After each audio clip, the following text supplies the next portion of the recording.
Oh, hold on, that's the music on my phone. Hello, everybody. It's me, MTG Specs, and I'm here with my husband, who come into frame. There he is. You might have to put up with a bit of Casper the Friendly ghosting because the lighting is changing in this room.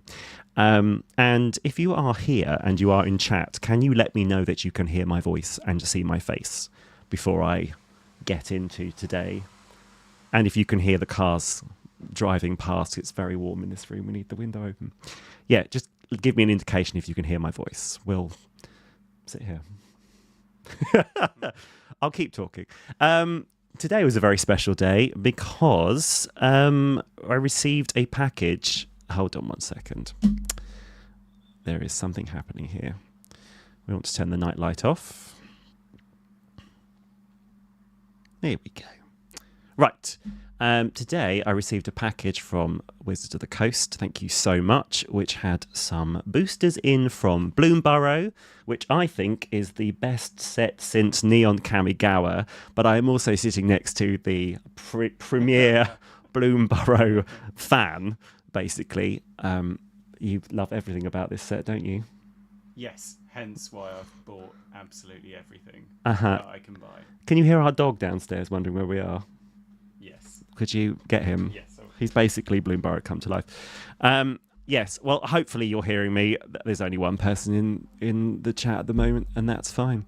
I'll soon find out if you can hear me or not. In fact, I'm going to do a quick test of my own. 1 second. Because no one's here, so it's fine.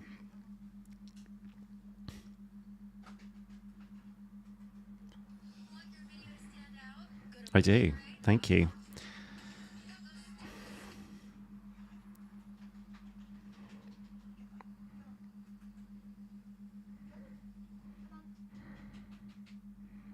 Sorry that you're just staring at somebody, not saying anything. I'm just double checking that you can actually hear my voice. Hello? Can you hear my voice? Ah, perfect. Okay, that's good. Right, okay, let's get going. So basically, what we're going to be doing today is we're going to be opening some packs that have been gifted to us from Wizards of the Coast. We've got 2 collectors, we've got 10 of the normal play boosters, and we have also got... Hello, Dexter. Hi, gorgeous. This is Dexter. He's here. Hello. Are you sniffing the owl? That's my first persona. There he is. Oh, you'll look. People can't see your beautiful face. Where are you? There he is. Hello, gorgeous. Hi. You going to come and get in bed? Otherwise known as our sofa. Okay, I'll let you settle. We also have a pre-release kit as well, so we're going to open all of those together, and then Ben is going to go after that, aren't you? Yes. You're just here for the shiny, shiny things, which is lovely. Okay, so let's get started, Ben. But what we need to do is move a camera. My camera's over here. We need to move a camera now, and it's going to be very professional. So here we go. It's good, isn't it? Woo! Here we go. And that's how we're going to open them. So, shall I begin? Yes. Oh, how wonderful. Let's pop that there. Oh, sorry. Oh, goodness me. Toby says, justice for Dexter. Move your desk keyboard. That's a good idea. Oh, I also have a light here as well. 1 second. Oh, I mean... Check me out. Okay, I'm going to open this first play booster. I'm very excited. We received these at like midday today, and I haven't opened them. I waited for you guys so you could enjoy them with us, which is pretty awesome.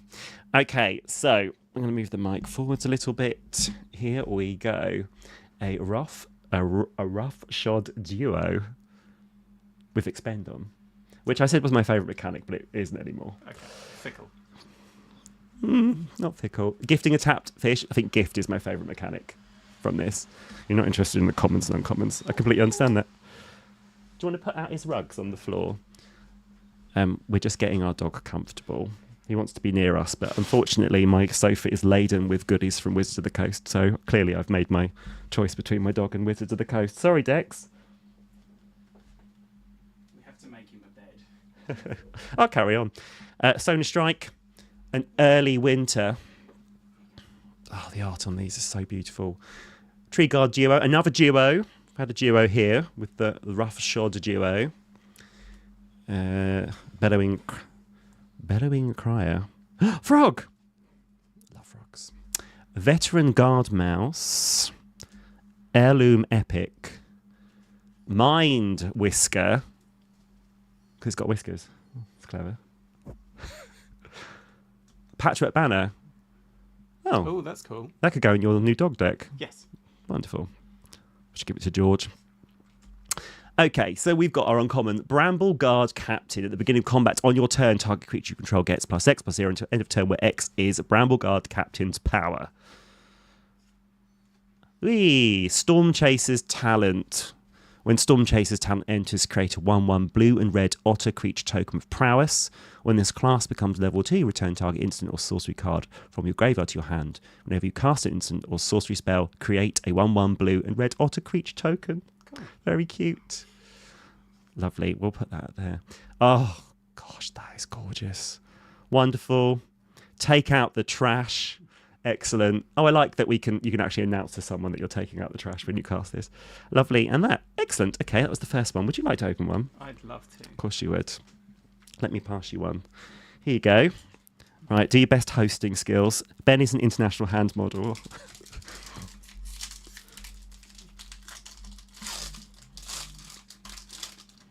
I see we have a frog in the chat. Hello, frog in the chat. I'm not sure where I'm... Well, if you look at that screen. I don't have any... You're an international hand model. You should be able to do this. Okay, so we have a whisker quill scribe. Say that 5 times. Shore up. Instant target creature you control gets +1/+1, goes hexproof until end of turn. An intrepid rabbit. Oh. Rabbits are intrepid. I love rabbits. Oh, it's got offspring. When this creature enters turn. Offspring 1, Offspring which 1. yeah, that's good. Scales of Shale. One less for each lizard you What's control. that? Cher would like that in her share deck. Scales of Scale. I'm not going to encourage Divorce. Carry on. Heaped Harvest. Oh, it's just land ramp. Okay, Seed Pod Squire. There's a bird scout. Nice. 3 tree mascot. It's a shapeshifter. What is up with the tongue twister quality of these I cards? love the artwork on that. It's Yeah. like a kid's picture book. It's beautiful. Oh, that is some cool. Oh, that art is stunning. Oh, that's the dude, the Crawl Claw dude. Yeah, the meme. That's really cool. Nice. Mudflat Village. Return target bat, lizard, rat, or squirrel card from your graveyard to your hand. Cool. An elemental coyote.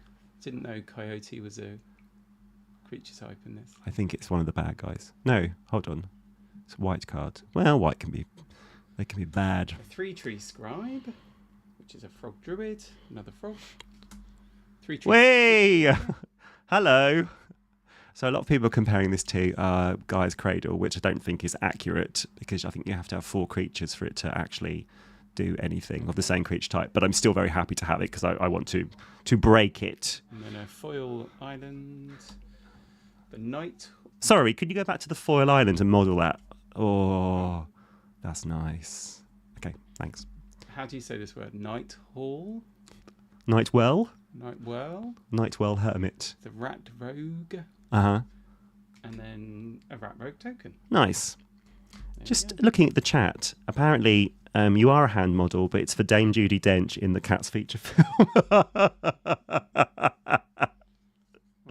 Better Dame Judi Dench than James, Is this- is James Corden. It's that. Whoa! It's that. Can you put those over there? It's that Toby guy. Do you remember that Toby guy used to comment on all of Levitator's horror streams? Monster. Okay, my turn. Here we go. I'm going to go through some of the... I'm going to go through it a bit quicker. Oh, no, I'm not. Look, it's a Polywallop. Yeah, best name so far. Frilled Spark Shooter. Run Away Together. Intrepid Rabbit, another one. Rabbit's Rule. Psychic... Psychic Whirl. Bellowing Crier. Veteran Guard Mouse. Wildfire Howl, which is an uncommon. Sugarcoat. Enchant creature or food. Enchanted permanent is a colourless food artifact. Oh, it's a bit like that one. Come on, brain. It's white, and it was from Baldur's Gate, and it turns things into treasures. Minimus containment. I'm so good, aren't I? Mm-hmm. Say yes. A Tide Caller Mentor. Oh no, not the Jolly Gerbils that I cut from the peace offering deck. Had to happen. Oh, hello. Alania, Divergent Storm. Whenever you cast a spell, if it's the first instant spell, the first sorcery spell, the first otter spell other than Alania you've cast this turn, you may have target opponent draw a card. If you do, copy that spell. You may choose new targets for the copy. So it's basically a gift card without the word gift on it, because you're giving them stuff. Lovely. Okay, happy with that one. And a beautiful... Oh, that... Okay, that's very nice. And we've got a foil thingy. And one of these. Lovely. Cool. Right, pass those over. Okay, don't forget, everybody, we've got collector's boosters to open, but here's another play booster, and Ben will open that. That is Misa, that is a spicy land. Right. We have a Thornplate Intimidator. Another Polywallop. I love that word. Say it again. Polywallop. Lovely. Frilled Spark Shooter. Lizard Archer. Can we everyone say polywallop Away in together. the chat, please? Run Away Together again. Another Intrepid Rabbit. Another Veteran Guard Mouse. A Valley Rally. A Mouse Trapper. A Starscape Cleric. I like that. Bat. A Bright Blade Stoat. A Weasel. Soldier. Simple, nice simple card. Yay, Clement! A Worrywart. Frogs you control have tapped to add mana. Ooh. So I could put that in my Tatsunari deck. That's amazing. Whoa! Season of the Bold. That is really cool art. Oh, Up to 5 worth of modes. You may choose the same mode more than once. That's really cool. So 5 pause, you could do 5 tap treasure tokens, or you could mix that in with exiling top 2 cards, and you could use the back to use the treasure tokens to cast the cards. Until the next turn, whenever you cast a spell. See, I like this card. I like this card a lot. Our first mythic. And then we have another forest, a ravine raider lizard rogue, and then a sword token. Misa, there might be a commercial break. I might freestyle one. Or show my video that I've posted on my social media earlier. Yay! James says, Clement! James, does that mean you want Clement? No. You want I Clement? want Clement. Well, James might be able to offer me something for Clement. Well, Treetop Sentries. Yay, squirrels. Might of the Meek. Pearl of Wisdom. Crumb and get it. That's amazing. I love that. High Stride. Barkform Harvester. Husk Burster Swarm. Lovely. Seasoned Warren Guard. Persistent Marsh Stalker. Playful Shove. These names are amazing. So we've got an Emberheart Challenger. So it's haste, prowess. We've got a lot of stuff that would work in a... Is it prowess deck? Valiant. Whenever Emberheart's Challenger becomes target spell or ability you control for the first time each turn, exile the top card of your library until end of turn. You may play that card. You're not excited by that, are you? No, I'm not either. So that's up for grabs. Beautiful Island. These are some of my favourite basics I've seen. They're stunning. They're gorgeous. And a Blacksmith's Talent. Amazing. Lovely. Right, Ben. Tag, you're it. Play booster. Let's go. James has already started saying he wants Clement. Well, he's put maybe. He's not sure. This isn't a request line. Maybe it is. Okay. So we have Diacite, a 3-tree root weaver, a mole druid. I'm sold already. Conduct electricity. Dazzling Denial. Ooh, that's quite cool. A Bravekin duo, Rabbit Mouse. The Moonrise Cleric. Oh, look at that hybrid mana cost. Haven't seen that for a while. Another Ravine Raider. A Starforged Sword. So you give someone a fish and you give one of your creatures a sword. And it loses flying because it's so heavy. Cool. Nice. I like it when things are realistic. Reptilian Recruiter. A Lizard Warrior. A Splash Lasher. Splash Lasher. Nice. A Bone Cache Overseer. Another Squirrel. Oh, that's good. Loving all the squirrels. We'll be upgrading the squirrel deck in the next couple of days. Frog! Whenever another frog, rabbit, raccoon, or squirrel you control enters, you put a +1/+1 count on Valley Nightcaller. We have a Plains. Oh, wow. A Shoreline Looter. And that's it. Where's that rare gone? Can we pop that back? And I'll get the next play booster ready. That one. That's the one. On to the next one. Struggling. Misa says that mouse. Which mouse are you referring to, Misa? Okay, here we go. So, I'm going to speed through to our uncommons and to our Another one other of those. cards. Another Ruthless Negotiation. That art is amazing. Another Mudflat Village. A Blooming Blast. Gift a treasure. Deals 2 damage, but if you gift the treasure, it deals 3. Oh, is it also? Also deals 3 to that creature's controller. Lovely. Fabled Passage. Yay, can't have enough Fabled Passages, and the artwork is gorgeous. Lovely. Nice to see it. A foil forest. Oh, yeah. Oh, Frog's in the chat at the moment. A Tempest Angler and a Coruscation Mage. Am I saying that right? Coruscation. Coruscation Mage. Cool. Awesome. Lovely. Right. On to the next one. It's a pretty nice day, isn't it? Opening boosters. Mm. Here's a booster for you. Don't forget about those collector's boosters coming up. Oh, exciting. Right, we have a Tree Guard duo. Frog Rabbit. Alania's Pathmaker. Light Shell duo. Sonar Strike. Dagger Fang duo. Rat Squirrel. Pond Prophet, another frog. Uncharted Haven. Heirloom Epic. Then we have Rockface Village. So lizards, mice, otters, raccoons get +1/+0 until end of turn. And Haste. And haste. Oh, another one of Bright Blade those. Stoat. Lovely. A Tide Caller Mentor. A Valley Flood Caller. That's the rare. So what does it say? You may cast non-creature spells as though they had flash. Whenever you cast a non-creature spell, birds, frogs, otters, and rats you control get +1/+1 until end of turn. Untap them. So again, another otter. Another. This. It's leaning towards. Is it otters? Then we have the mountain and a bone bind orator. We're not really an Is It family here, are we? Nope. Don't have Is It decks.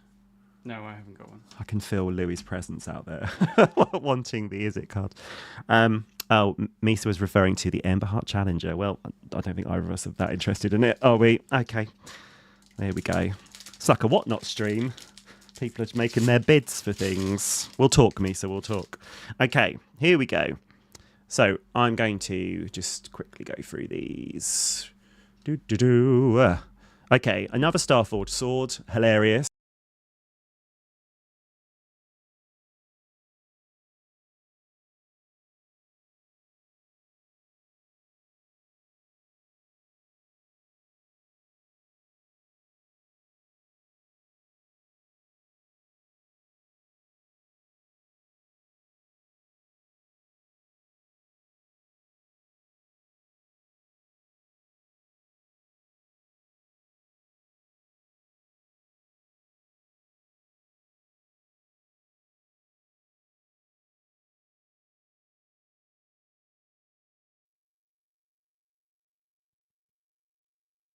Something technical difficulty. Oh no, hold on. Audio input capture. Okay, I think we're fine. Cool. Right, chat, let me know if you can't hear me. So, Stargaze. Look at twice X cards on the top of your library. Put X cards from among them into your hand and the rest onto the graveyard. You lose X life. Jolly Gerbils again. They're back. I took them out of the Peace Offering deck and they're just here to torture me. Consumed by greed with a gift of a card. Target opponent sacrifices a creature with the greatest power among creatures they control. If the gift was promised, return target creature card from your graveyard to your hand. Nice. Oh, yes! Yes! Okay. Oh, this is... I'm so happy. Literally before this stream started, I said I wanted this card, but not only did I get this card, I got this very nice art. So this is Beza Beza, the Bounding Spring, and when it enters, create a treasure token. If an opponent controls more lands than you gain 4 life. If an opponent has more life than you create 2 1/1 blue fish creature tokens. If an opponent controls more creatures than you, draw a card. If an opponent has more cards in hand than you. So bounce this, and lots of lovely things happen. That is amazing. Oh, yes. Get in. You could have my Abdul. Who's going in your Abdul deck? What, this? Yeah. I said could. Yes. See, Toby says Calamity boardless. He knows. Could you reach a sleeve behind you, please? And foil wear away. I love wear down. Oh, I love that card. That's in the Peace Offering deck, I think. Awesome. That is pretty amazing. Oh, stunning. Okay, sorry. I need to calm down. Please pop those in there. Benjamin, look. Booster. Oh.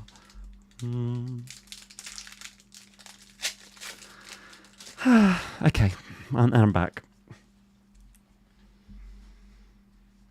We have some more squirrels. A raccoon rallier. I thought this said raccoon railer. Oh, cool. Playing a big pipe. Oh, gains haste. Cool. A water spout warden. Another frog. Another bird. Nocturnal hunger, cash grab. Funny. Whoever I just came up with these names, just got that. working overtime. It's very good. Okay, a junk blade bruiser. I like the art on that one. We've seen it already though. Blacksmith's talent. A persistent marshstalker. Bloom Creed escort. Ooh, Zoralai. Oh, I'm just doing a deck tag for this. Yeah, I was quite interested in this one. Well, there'll be a deck tag for you. Whenever a bat you control attacks, gain a life, and then returning things from your graveyard. And then another frog druid. Ooh, a bushy bodyguard. Love it. Amazing. Okay.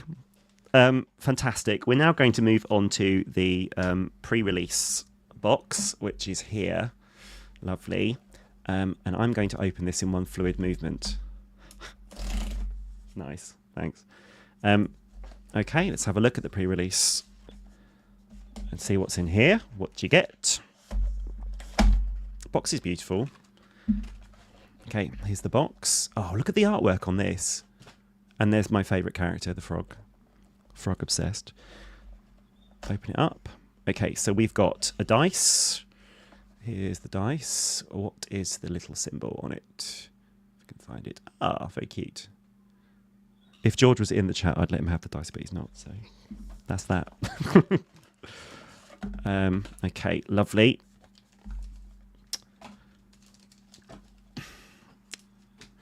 So we have got, pre-release promo card. I think there's 3 possibilities for this.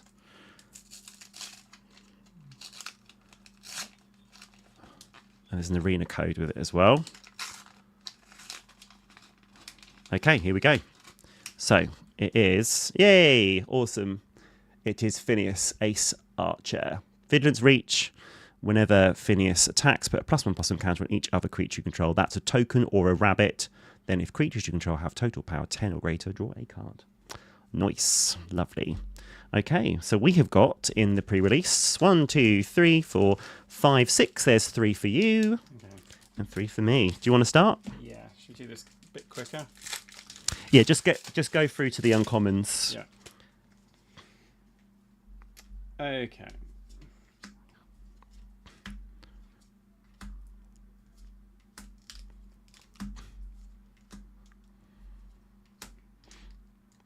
Ooh, a vehicle. I haven't seen one of those yet.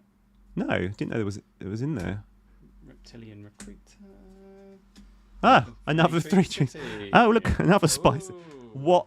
But we have got this card, but we didn't have this art. That is pretty stunning. And 2 of those 3 tree cities is pretty amazing, which is great because we do like our creature types here. Another sword and another bat. Oh, brilliant. That's great. Wow. This is what's in these. Imagine what's going to be in the collectors. Okay, here we go. So, okay. So we've got Builder's Talent. That is out of focus. There we go. Builder's Talent enters, create a 0/4 wall with Defender.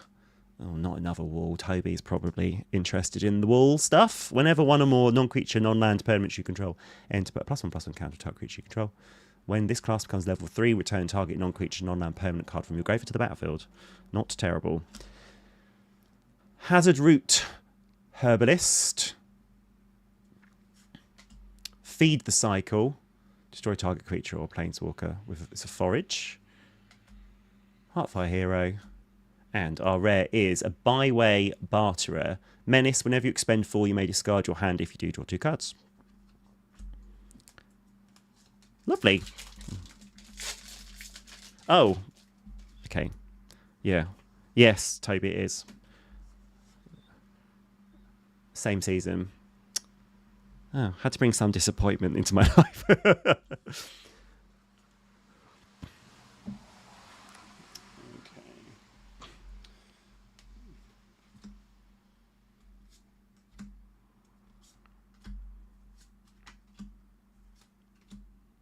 Ooh, a different squirrel. Corpseberry Cultivator. Why are squirrels so manky? I don't know. What's that one? The ravenous squirrel that's got like an arm in its nest. Eats things. Yeah. A Lupin Flower Village. Nice. Ooh, Bandit's Talent. When Bandit's Talent enters, each opponent discards 2 cards unless they discard a non-land. Lose 2 life. Beginning of draw step, draw an additional card. For each opponent has 1 or fewer cards in hand. That's cool. A Teapot Slinger. Nice. Thoughtstalker Warlock. Yay! Oh my word. Come on. Let's go. Oh, okay. I'm happy with that. That's pretty good. Again, though, is very represented in what we have today. And then we have, a Fountain Port Bell. Nice. Excellent. Going well. Yes. Don't buy singles, buy packs. Okay.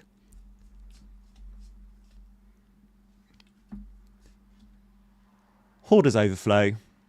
Expend. Seasoned War on Guard. Overprotect. Target creature you control gets +3/+3 engage, trample, hexproof, and indestructible until end of turn. That's a me card if ever I saw one. That's going to go in Stang. Hey! Dream Dew Entrancer, Frog Wizard are rare. When it enters, tap up to 1 target creature and you put 3 stun counters on it. If you control that creature, you draw 2 cards. I would put that in Tatsunari. That's really good.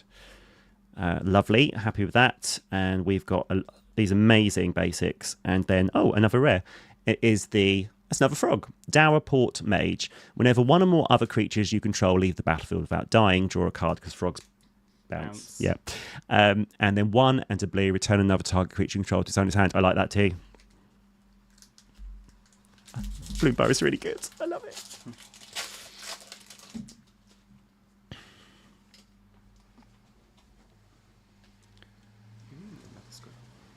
James, what does blore mean?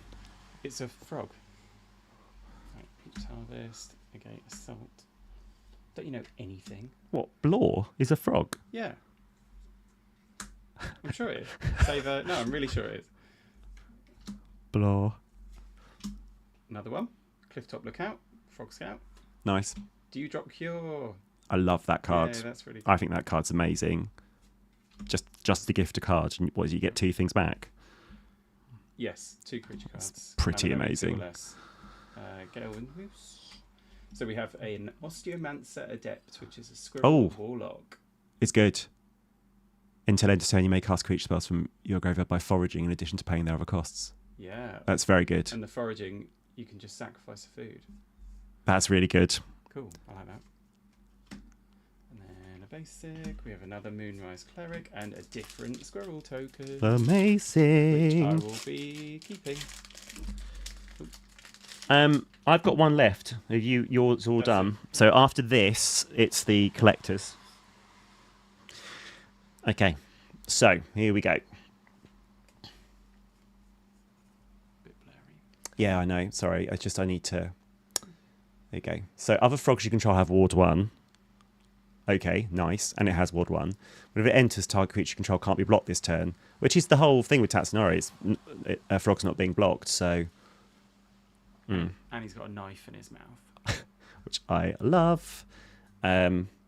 Stocking the Pantry. Whenever you put 1 or more +1/+1 counters on a creature you control, put a supply counter on Stocking the Pantry. 2, remove a supply counter to draw a card.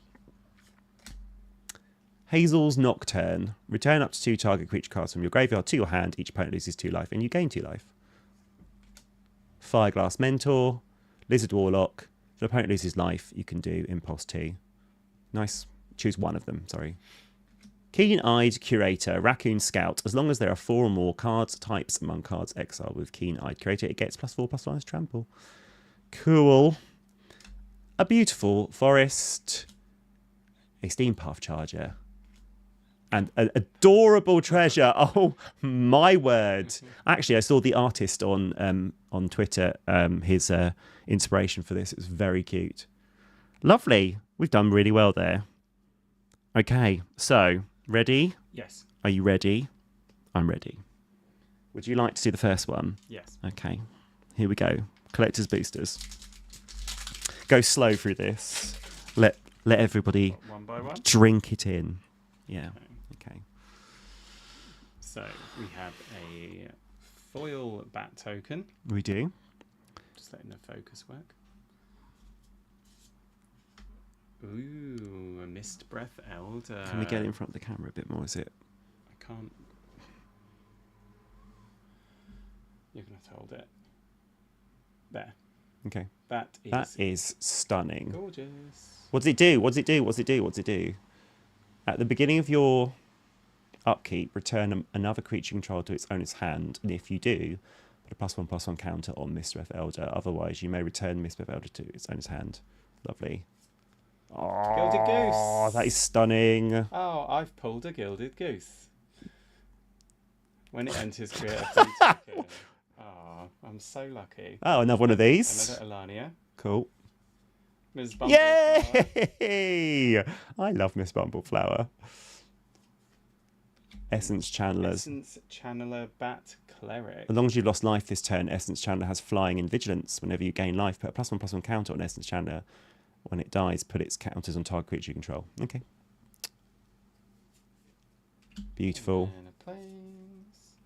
A bark knuckle. What's going on with the focus? Oh. Would it not be better to just put it flat on the mat?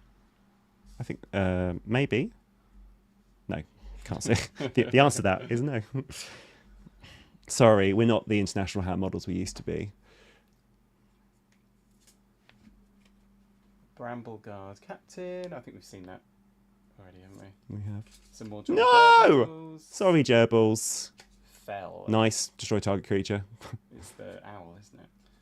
Moonrise. Moonrise Cleric. again. Carrot Cake. Yay. You get to create a 1/1 rabbit creature too. Nice. And Nice. then the Psychic Whirl. Kindle Spot Duo. Just about duo. And then some more otters. Some more duos. Some nice cards in there. I like that Gilded Goose. Me too. That's pretty. You mean my Gilded Goose? It's not your Gilded Goose. It's not your Gilded Goose yet. Right. Okay. Come on. I can do this. I'm going to hold it here. I'm going to rest my hand. I'm going to move these cards. I'm going to rest my hand like this, and it's going to be professional. There we go. Oh, it's the swan that comes into play and saves something that doesn't have flying and then brings it back with flying. Very nice art. Oh, another one of the Season of the Bold. Cool.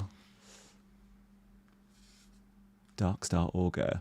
Offspring. 1 black, flying. At the beginning of your upkeep, reveal the top card of your library and put that card into your hand. Oh, yeah, it's... I can't remember the name of the card, but you could be losing a lot of life with that. Quite like that. Bolus's Citadel? No, not Bolus's. It's he costs 2 and it's Dark Confidant. Yay! Tempt with buddies. Brilliant. I wonder if anyone is actually chat. Would you actually want to draw the card and create the token? Because when we play Tempt with whatever the green one is, everyone gets on it and gets the land, don't they? Tempt with Discovery? That's the one. That's the one. Valley Flood Caller, which we've got already. A lovely looking mountain. And Fireglass Mentor. Tangle Tumbler. Bandit's Talent. Out of Focus cards. Star Charter. Polywallop.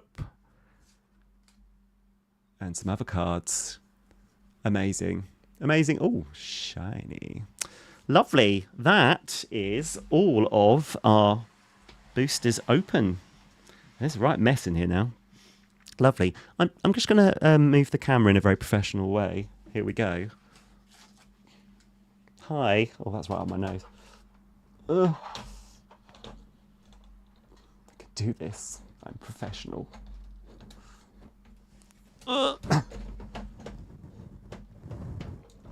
Bear with. Oh no, not the ceiling.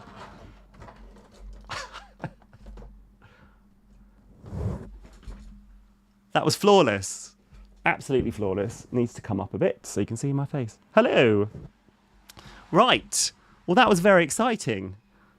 What's this view like? Yes, all right, isn't it? Yeah, it's fine. Yeah, it's fine. That was very exciting. Ben, you're going to leave me now, aren't you? I am. Yeah. You're not going to take the Gilded Goose with you.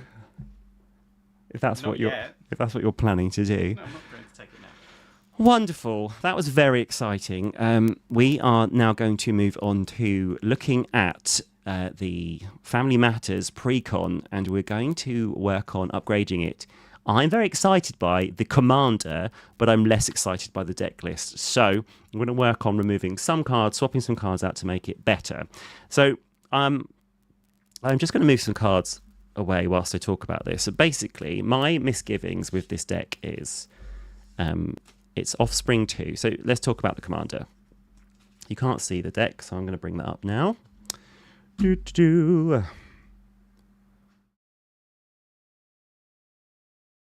Xenia Valley's Voice. It says it gets +X+0, where X is the number of other creatures you control with base power 1, which I think is really exciting deck building proposition. Because you could just build this deck with power 1 creatures, with creatures that come into play and create power 1 creatures, so tokens, and go for the one shot. I think that's really exciting. Or go for the rule of 3 and just hit with 7 power 3 times, because that's maths. So I think that's really interesting. But we're not doing a full deck construction. We're just taking some cards out and putting some cards in. So we need to work out how to play into that really impactful ability. And the second part is the part I have misgivings about, but the part I'm also really excited about, which is that creature spells you cast have Offspring 2. So if you pay an additional 2, kicker, you get to create a 1/1 token copy of the creature that you're casting. So we want ETBs. And we want static effects that are going to affect the board and are going to push things over the top. But that is a lot of mana. So we think about a 1 mana value creature. If we want a copy of that, say Esper Sentinel, because 1/1 creature, that's very impactful, that would be costing us 3. And by turn 3, a lot is happening in Commander. So I think we need to think about cost reducers. And I think we need to have a look at this deck and work out which top-end cards we need to take out. That's what I usually do. So basically, what I'm going to do first is I'm going to sort this deck into groupings. This is what I do whenever I have a look at a deck. And if I'm upgrading precons like I have, I've upgraded the Fallout precons. I've upgraded Peace Offering. You can go and watch those after this. What I do is I sort it all out, and then I have a look for those cards that stick out like a sore thumb. Why is this in here? Oh, what's this? What's in that tumbler? Is that fruit juice? Yes. It's fruit juice. Okay, thank you. It's very nice of you. Sorry, I'm just being catered for, which is very lovely. So we'll do that first. I think it's just been insight to how I build decks or how I upgrade decks. And then I would love to hear your suggestions for how you would improve this deck as well. But just to reiterate, I think Xenia is a really exciting commander, and I kind of just want to build her. But let's go for the precon first. So let's do ramp. And we'll make a new category for that. Oh, I'm going to need a keyboard. So ramp and mana, because they're not the same thing. Ramp and not ramp and man. No, ramp and mana. And then we can move the Mind Stone over, the Izzet Signet, the Felwar Stone, the Boris Signet, the Azorius Signet, and the Arcane Signet. Lots of artifact mana in here. And let's have a look at removal as well. So I can see Path to Exile, which I'm really lukewarm on at the moment. As you may know from my previous deck techs, I'm very into cards that stop a lot of creatures doing something. So Cruel Space, which means you can only attack with 2 creatures, or what is it called? Windborne Muse, where you have to pay like taxing attackers. I like them more. But let me know in the chat. I know there's some amazing players in the chat right now, so you might have you might have other thoughts about Path to Exile and cards like that. So removal. We'll create that category. And we've also got Etherize. I remember playing against Toby, who may or may not be still in the chat. And he used that in a recent MTG Spectacular Pride episode. Sorry, I'm having PTSD thinking about it. So you might like to see that at some point.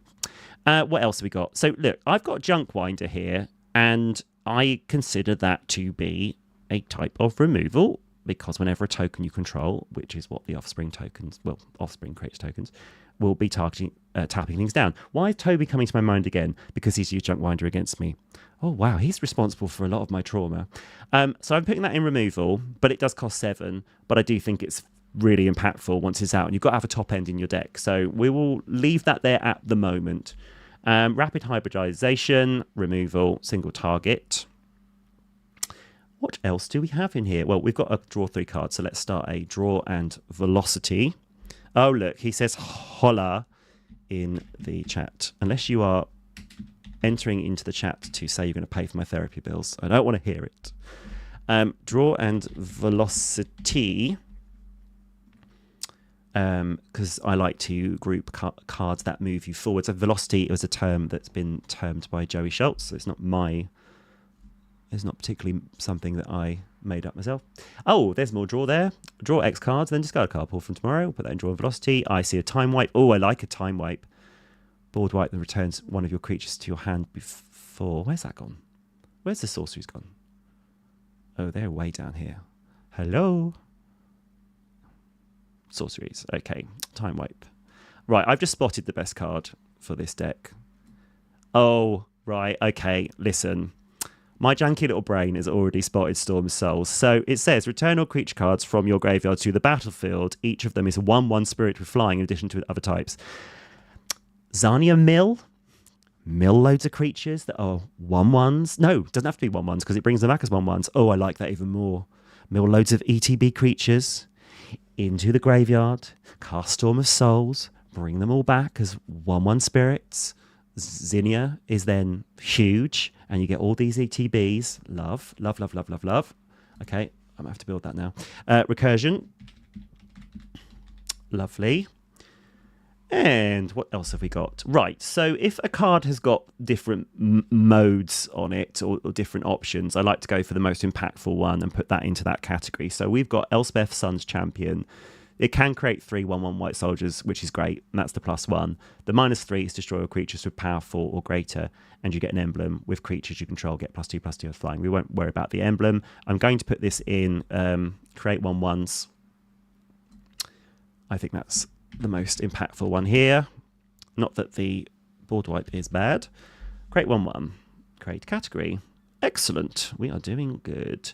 Jacked Rabbit creates 1/1s, doesn't it? So it's got Ravenous, which is the Tyrannid mechanic from the Warhammer decks. Creature enters with X +1/+1 counters on it. If X is 5 or more, draw a card when it enters.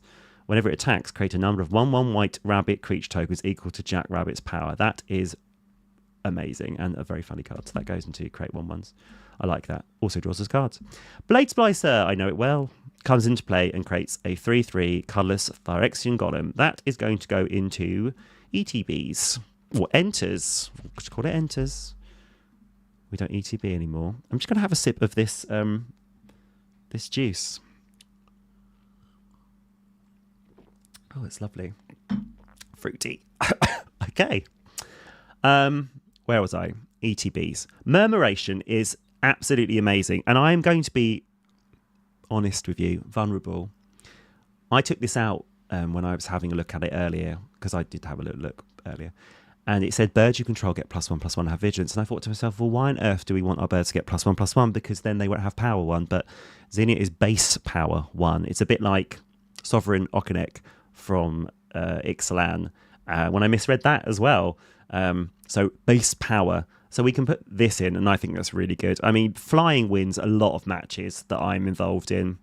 And with vigilance as well. This card is great. It's really good.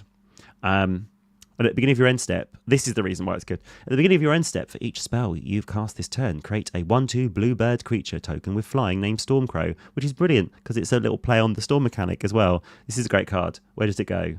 Oh, creates 1/1. Well, creates what power 1. Excellent. What's next? Curiosity Crafter is draw. So no maximum hand size creature token deals combat damage, goes into draw. Excellent. Combat Celebrant is an extra combat phase. We shall start anew. I'm going to call this Closer for closing out the game, otherwise known as win cons. Although I was watching a video recently and the person was saying win cons don't exist because they need other cards, so you can't call them a win con because they can't win by themselves, and I quite liked that. So Inspiring Overseer is a 2/1. When it enters, you gain 1 life and draw a card. So it's not a 1/1, but it will be one of our ETBs, one of our enters. So we'll put that with the Blade Splicer. Inferno Titan. Why are you saying creates 1/2 Toby Rinkoff? For Murmuration? Yes, I think I said that. I think I did. Inferno Titan is expensive. Having 2 seems great. Got to have a top end. Not sure about it. Think it's really expensive. If you wanted to make a copy of it, we're looking at 8 mana. And I don't think that's not the games I play. Okay, well, I'm not going to take anything out yet. Actually, I am going to put this into a maybe board. I'm not feeling Inferno Titan. I know it seems like it'd be incredible because you'd cast the Inferno Titan, which is great just on its own, but we really want to maximize the cards that we can turn into 1/1s. I just don't think that's it, but I'm open to you telling me I'm wrong. Let's move on to Boss's Chauffeur. Boss's Chauffeur enters with a number of +1/+1 counters equal to 1 plus the number of other creatures you control. So there's an assumption we're going to have lots of creatures. Whenever another creature you control enters, put a +1/+1 counter on Boss's Chauffeur. Okay, costs 5. When it dies, create a 1/1 green and white citizen creature token for each +1/+1 counter on it. Again, this feels like Magical Christmas Land, really, because the first part is all about the number of creatures we control. And obviously, we're all going to imagine that no one's going to affect our board and we're going to keep creating tokens all the time, and then the Boss's Chauffeur is going to be huge, and then when it dies it's going to create loads and loads of tokens, and it keeps getting bigger but on its own. So I'm moving that into the maybe board. Cost 5. I'm not feeling it. Hanged Executioner. When it enters, you create a 1/1 and you can exile it to exile target creature. Love, love, love, love. ETBs. Or I love it because of the removal. I'm going to put it in the removal. Nice. What else have we got? We have got Abidant of Thassa, which is all about drawing cards and making creatures attack. We'll put it in draw. Cloudblazer. So, again, it costs 5. It's a 2/2 flyer. When it enters, you gain 2 life and you draw 2 cards. So what we're hoping is that we're going to create a 1/1 copy of it, and then we will gain 4 life and draw 4 cards. But I have a feeling out there must be better cards for drawing cards and gaining life that don't cost 5 or 7 because of the Offspring. So I'm going to put that in the maybe board. When Circuit Mender enters, you gain 2 life. When it leaves, you draw a card. Okay. Maybe board. Angel of the Ruins. Costs 7. When it enters, X up to 2 target artifacts and or enchantments. It's got plane cycling. This is the reason I would keep this card in here, because it's got plane cycling. I think it was... I'm trying to remember the set. Torment, where the design philosophy... Might not be Torment. I think it is. The design philosophy was expensive cards, but they had cycling on it or something like plane cycling so that they would be good at all stages of the game. And in a deck without green, we will keep this in. And I'm actually going to put it in not removal, because I feel like it's more likely that we would use that as part of our finding lands, so ramp and mana. But obviously the top end is removal. And if somehow you can get 9 mana together in a deck without green... yeah. Okay. That's not happening. Let's go to Ornithopter Paradise. Love. Ramp and mana. In you go. Luminous Broodmoth. Amazing. Cost 4. 3 thought. Creature without flying dies. You return it to the battlefield under its control. And creatures without flying is a theme in this set. I love this. I'm going to put it into kind of recursion. We'll put it into recursion. Brilliant card. Love, love, love. Spirited Companion. Cost 2. Draws you a card. I won't put that in the ETBs. I'll put that in Draw and Velocity for now. 4 mana to draw 2 cards, 2 bodies. Yeah. Restoration Angel. Flash, flying. When it enters, you may exile target non-angel creature you control, then return the card to the battlefield under your control. So we have some ETB, so it's good to bounce. It's a 3/4 flyer with flash. Protection. Works really well on its own. If we manage to get 6 mana, that would be called also ETB. Enters, sorry. Aha! Listen, I don't want to drag Toby, who's currently in the chat. But once again, I find a card. that makes me feel a certain way, and it's he who plays it in his Walls deck. Toby. I love this. I'm going to put this in closer because it is something that can end the game with other cards. Stealth of Spirit, amazing. Protection. For 4 mana, you could have 2, but on its own, still great. Creatures get indestructible. I love this card. I'm going to... Do we have a protection category? No. Let's do it. Love protection category. Okay, let's do that. Excellent. Okay, we're nearly there. We're nearly sorted, and then we can start thinking about cards to put in. Polywog Prodigy. New card. 1/3 with Evolve. Whenever a creature you control enters, if that creature has greater power or toughness than this creature, put a +1/+1 counter on this creature. Whenever an opponent casts a non-creature spell with mana value less than... This is a lot of words.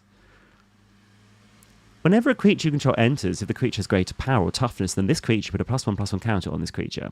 Whenever an opponent casts a non-creature spell with mana value less than Polywog Prodigy's power, draw a card.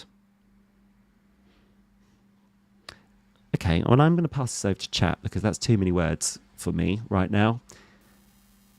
Thoughts on Polywog Prodigy? Go.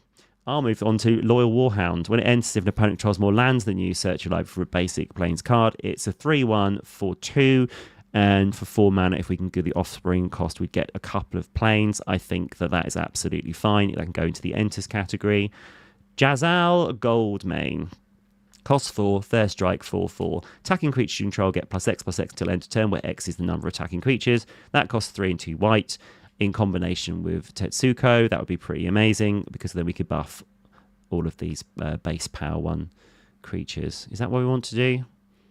Yes, we could do that. I'll put that in there as a closer. Arthur. Oh, I love this card, but I'm not sure if it works here. Okay, so this is what they're saying. This is fixed Wynota. Haste. Whenever Arthur, Marigold Knight, and at least one other creature attack, look at the top 6 cards of your library. You may put a creature card from among them onto the battlefield tapped and attacking. Put the rest on the bottom of your library in a random order. Return that creature to its owner's hand at end of combat. Well, in a deck with Enters effects, that's not terrible. And then it returns to hand so that you could trigger them again. And you could cast them again for Offspring. Yep, sold. I will put this into... somewhere. I'm going to... I don't have a category for Arthur. I'm going to put him in his own special category, which is an attack trigger. There we go. Lovely. We're doing well.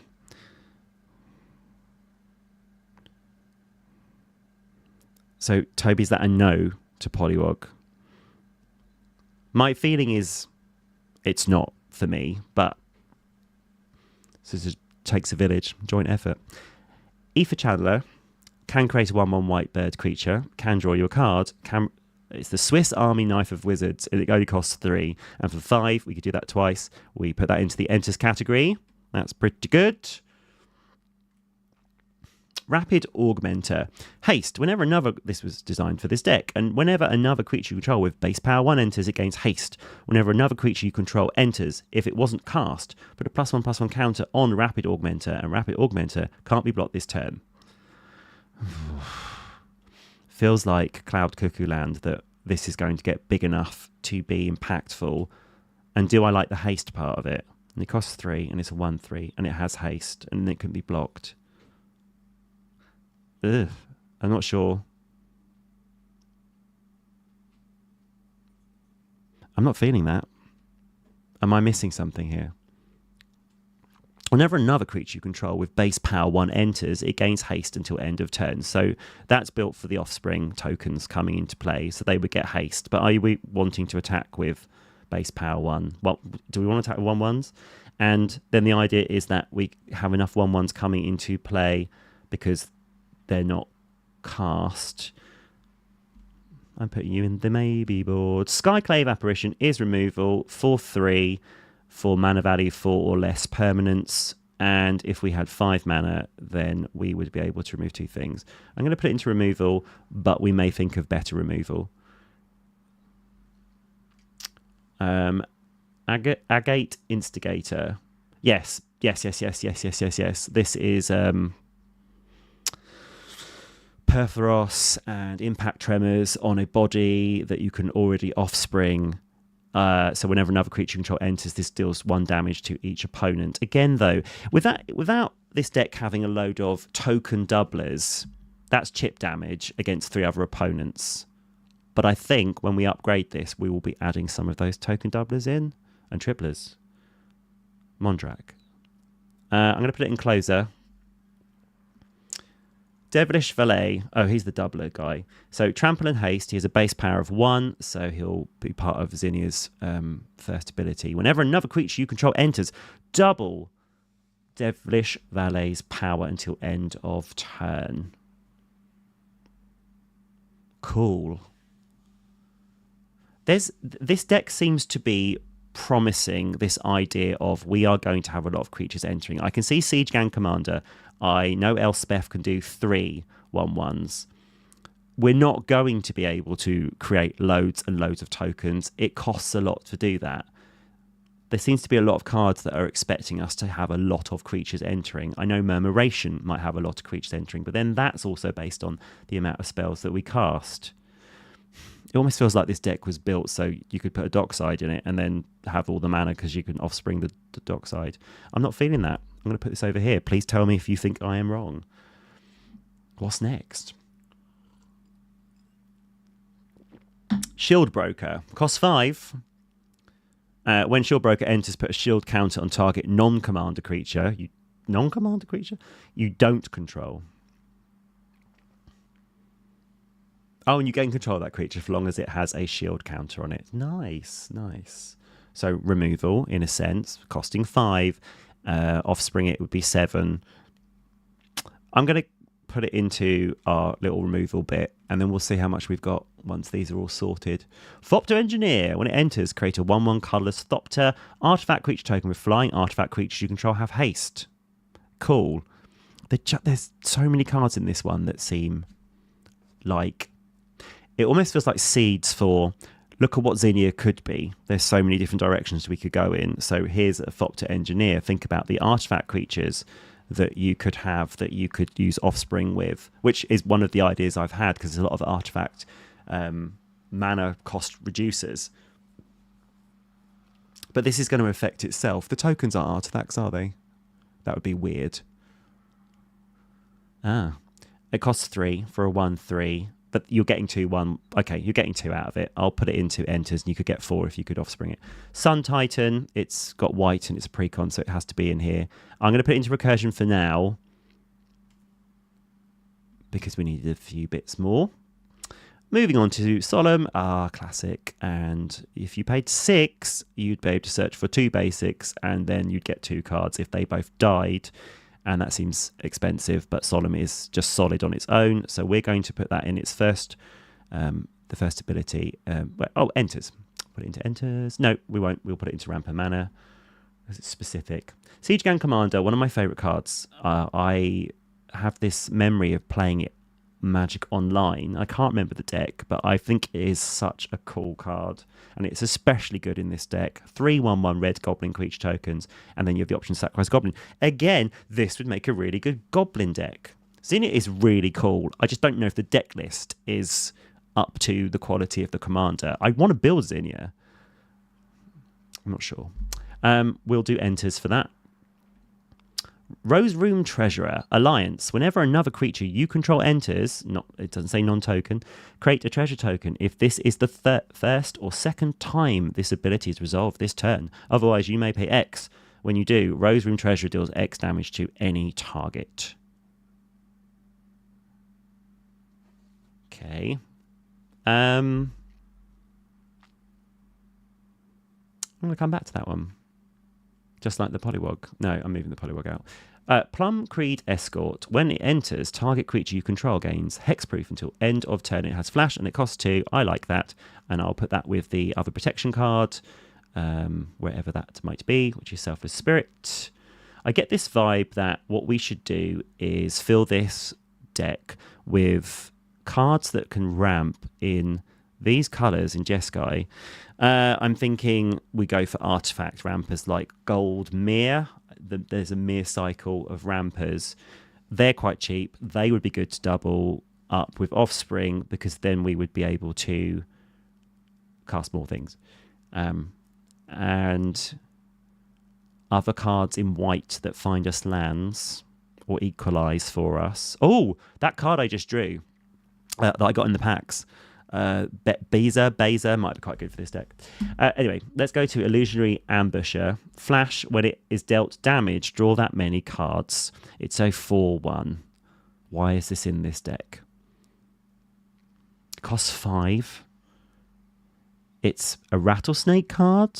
We don't want to deal damage to it because we'd end up drawing those cards. Nope, out you go. That's out. And Rose Room Treasurer, I am going to put this tentatively in our ramper manner. And now we'll have a look at these sorceries. Stolen by the Fae. Return target creature of mana value X to its owner's hand. You create X 1/1 blue fairy creature tokens with flying. Flying, good. A return target creature removal spell from turn 3. You'd be returning a 1 mana value creature. Turn 4, a 2 mana value creature. Turn 5, a 3 mana value creature. I don't mind it. We'll get a little bit of a boat. Do I mind it? I'm going to put it in removal. Might come back to it. Martial Coup. Create X 1/1 white soldier creature tokens. Again, it's an X spell with 2 pips. If X is 5 more, destroy creatures. I like this one. I'm going to put that into... I'll pop it into our removal. Dusk. Destroy creatures with power 3 or greater. I think once we've sort of swapped things out, we're not going to have a lot of power 3 greater. It's not going to affect us. And then Dawn. I was like looking at a battle. Return all creature cards with... Yeah, okay, lovely. And I will put this in with the recursion just to sort of spread out our effects. Cut a deal. Each opponent draws a card. Then you draw a card for each opponent who drew a card this way. Each opponent draws a card. Oh, nice. That's very gift-coded. That it's very gift mechanic. I like. It might be good in Peace Offering, actually. Good. Draw and velocity. Draw's looking a bit limited here. We might need to focus on that when we upgrade. And we have got 2 more. Draw 2 cards. Okay, I spoke too soon. There we go. Does it put something in the graveyard? Yes, excellent. Because then we can use Storm of Souls to bring something back and it'll be a 1/1. And Calamity of Cinders, Convoke. Now, Convoke is something I've been thinking about for this deck. I think would be really good. City on Fire would be good in this deck. That's the one where it's convoked and it triples the damage that you do, because we've got Zinnia in the command zone, and if she's got 7 power and it's tripled, that is game over. Nice. Oh, I love this one. So the idea is that each untapped creature will take 6 damage, and you've convoked with your creatures so they aren't affected. That is cool design. I love that. A lot of the designs for Bloomburrow are ace. I'm very impressed with that. I think we have... Yes. Oh, and Helm of the Host. Beginning of combat. Helm of the Host. I love Helm of the Host, but it's very slow. Cost 4, equip 5, and then you've got to get to your next turn for combat. And what is it that we want to... So it works well with the ETB creatures. Are we thinking that we're going to be able to put it onto Zinnia? Helm of the Host that wasn't in the precon from MH3 that had a picture of Helm of the Host on the front. I'm going to put that into the maybe board. I'm not feeling that. Okay, we are sorted. We've got everything... Oh, no, enchantments. Fortune Teller's Talent. You may look at the top card of your library any time. As long as you've cast a spell this turn, you may play cards from the top of your library. Spells you cast from anywhere other than your hand cost 2 less to cast. Spells you cast from anywhere other than your hand cost 2 less to cast. Do we have those sorts of spells in here? I mean, it'd be great with some of the Outlaws of Thunder Junction stuff. I like the first 2 chapters, so we don't necessarily have to go up to level 3. I like this as Draw and Velocity. Echoing Assault. Creature tokens you control have Menace, lovely. Whenever you attack a player, choose target non-token creature that's attacking that player. Create a token that's a copy of that creature. Except it's a 1/1. The token enters tapped and attacking that player. I love. Love that. You can go into the closing bit. Right, we are sorted. We have sorted out all these cards. And then the next thing that I will do when I'm doing these precon upgrades or building decks is to have a look at what are we lacking. So just from a cursory glance, removal, 11. Ramp of mana, 11. Draw, these are the 3 that I was looking at first, 8, which isn't terrible. We'll look at the quality of it in a second. Ways to close the game. I think the ways to close the game are quite weak, so I think we need to add some of those in. Enters abilities. I'm happy with the range of mana value. Siege Gang Commander is expensive, but it's really good on its own. We've got a little bit of protection. We might need to address that. But removal is solid. Recursion is solid. Okay, right. So here we go. Let's have a look at what we should add to this deck. I think we would go with a little bit of impact Trebors. So whenever a creature enters the battlefield under your control... Oh, I don't know if we should, though. I don't think we're going to be creating that many creatures unless we lean into the counter doublers and triplers. Okay, well, in that case... I can't remember the name of the card. It's white. It creates double tokens. Oh, no. Okay, that's fine. Let's just do an advanced search. Text. Double. No, what am I going to put in here? Come back to that one. Unless someone in the chat can remember. It's a really amazing card. It's white. It's expensive. I think it costs 4 or 5, and it doubles the tokens. Can anyone remember? Hold on. I think I made a note of it earlier on. Let's have a look and see if we can find it.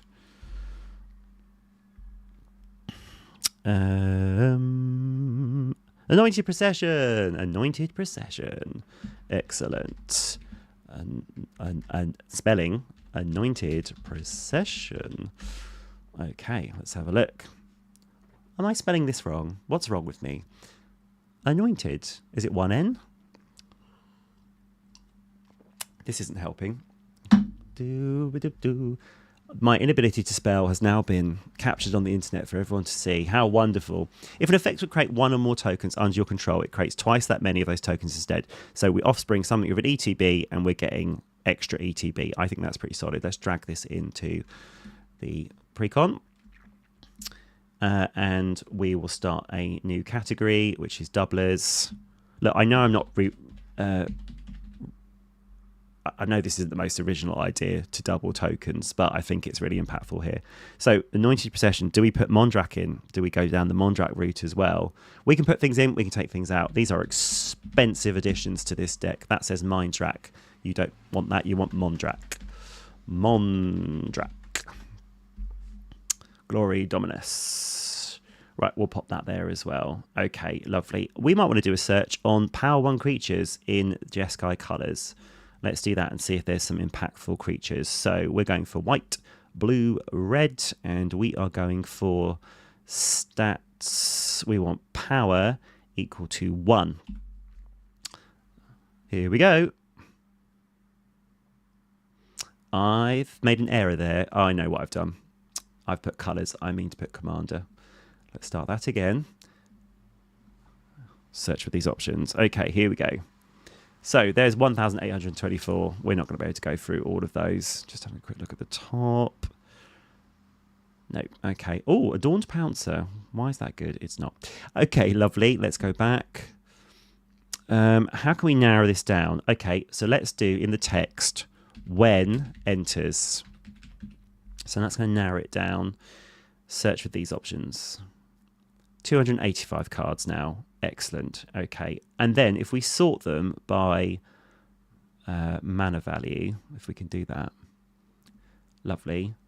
Excellent. Okay, right. So we want to aim for some creatures that are low casting costs but have a huge impact on the game, especially if we are able to double them, basically, with our offspring. So let's have a look at these ones here. I wonder if can we sort them again? No, I was going to sort them by mana value. Okay, Champion the Parish, another human. No. Nope. Fairy Miscreant. Nope, that needs more to be in play. Search for elementals. Nope, nope, nope. Harrier Strix enters tap target permanent, and then it's got a 2 and a blue for draw a card and discard a card. I mean, that's a common. I don't hate that at all.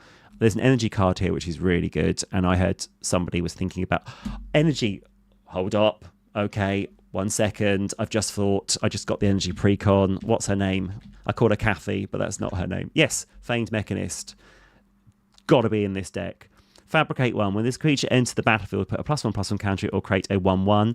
And then other non-token creatures you control have Fabricate 1. So we're going to be creating loads of 1/1s. And we can tap 2 to populate or proliferate. So we're going to populate those tokens. 100% has to be in here. Create 1/1s. Definitely. Excellent. Like that. I was getting into this bird. Was it a bird? Harrier Strix. Comes into play, taps target permanent. No, actually, I don't like it at all. Maelstrom. Sorry, not Maelstrom Wanderer. Mausoleum Wanderer. Whenever another spirit enters the battlefield under your control, that doesn't happen, but we can sacrifice this to counter target instant sorcery spell unless its controller plays X. Nope. Nope, nope, nope. I was thinking about Delny for this deck. Power 2 creatures can't be blocked, I think it is. Again, I just don't know how impactful that's going to be. It's not like we've got loads of attack, combat damage to opponent triggers. Let's have a look. Creatures you control with power 2 or less can't be blocked by creatures of power 3 or greater. If an ability of a creature you control with power 2 or less triggers, that ability triggers an additional time. Okay, that might be the part that is impactful. I like that. I like Panharmonicon thing. Yeah, I like that. We'll do triggers. Lovely. Okay, what else have we got here? Progenitor Exarch, Soul Warden. Whenever another creature enters, you gain a life. Nope. Thousand Face Shadow has ninjutsu. Flying. When it enters the battlefield from your hand, if it's attacking... Oh, the ninjutsu would have to be part of that, so I'm not going to include that one. Yoshimaru, nope.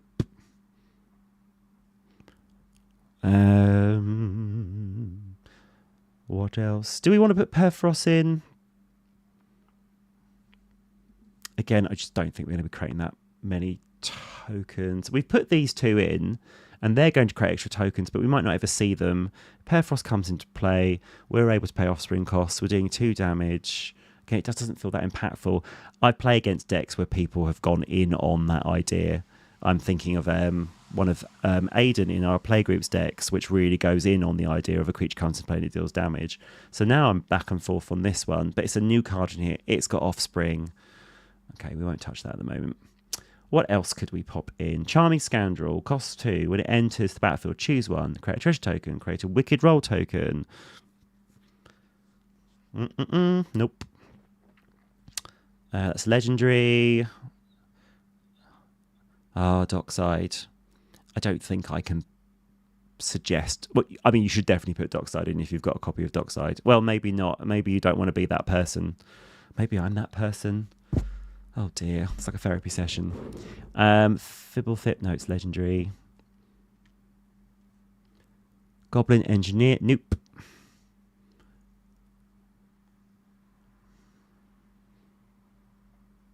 What about a bit of protection? Oh, no. I was thinking of maybe some protection for our commander. If we're going to go down the Voltron route again, it feels like pie in the sky. I just feel like with this precon, I just want to take the whole thing apart and just build again. Let's go in on that Convoke idea that I had earlier, which was City on Fire. So City on Fire is here, and it says Convoke. If a source you control would deal damage to a permanent or player, it deals triple that damage instead. I just think that works really well with our commander. We have creatures that we can cast pretty much every turn with power 1. And if we can get Zinnia out, she has flying. And if we could Convoke, I know there's a lot of ifs. I'm going to put it in closers. It might come out. We will see. Please let me know what you think. What about... Oh, right. Talking of protection, let's do Grand Crescendo. Because Grand Crescendo protects, but it also creates 1/1 creatures. And it's another X spell. We've got a couple of those in here already. I like this. Let's pop this in. I mean, it hurts us that we don't have the green to really go into this, but I like that for this deck. Serving two purposes, always important. Cards that are doing more than one thing that you want in your deck. Let's keep going. Reckless Fireweaver, that's artifacts entering. Nope. Oh, there's a lot of memories here. Spire Owl. I remember this is the set that I believe. Spire Owl Urza's. Yeah, Urza Saga's when I started playing Magic the Gathering, so that holds a special place for me. Thassa's Oracle, nope. That has Offspring 4. What does it do? When it enters, look at the top 4 cards of your library. You may reveal a non-creature, non-land card from among them and put it into your hat. No. No. We don't want that. Whenever a land enters the battlefield tapped under your control, choose one. Untap that land. Tap target non-land permanent opponent controls. Right, let's have a look at this. Tiller Engine. It costs 2. It's got power 1. If we created 2 of these, whenever a land enters the battlefield, tapped and under your control, reading the card explains the card. No. Not having it. I think Golems is a really good idea for this sort of deck because if the... Oh, Blade Spice is already in here, isn't it? Obviously, the people who designed this deck thought that too. But other Golems that come into play that create Phyrexian Golems, you would be then getting 4 creatures if you were able to pay for the Offspring cost, which I think is pretty impactful. Deputy of Detention. When it enters the battlefield, exile target non-land permanent opponent controls and all other non-land permanents that player controls with the same name as that permanent until Deputy of Detention leaves the battlefield. Costs 3 and it's a 1. I think this is good. I think this could work. Especially in a world of tokens. You could detain all those treasure tokens. I like this. I'm going for it. Let's do it. But if we're putting this in, and this is going to be part of our removal package, then we might want to look at the removal and take something out. There was something that we put in here that I wasn't sure about, which was... No, I don't know what it was. Shield Broker's really expensive, and it's a steel spell, and it costs 5. Okay, we can come back to that. So, currently there's 2 spaces, but we can take more things out.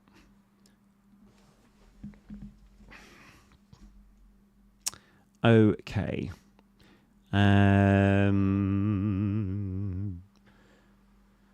This is a 1/4, and it's one of these new spells from MH3.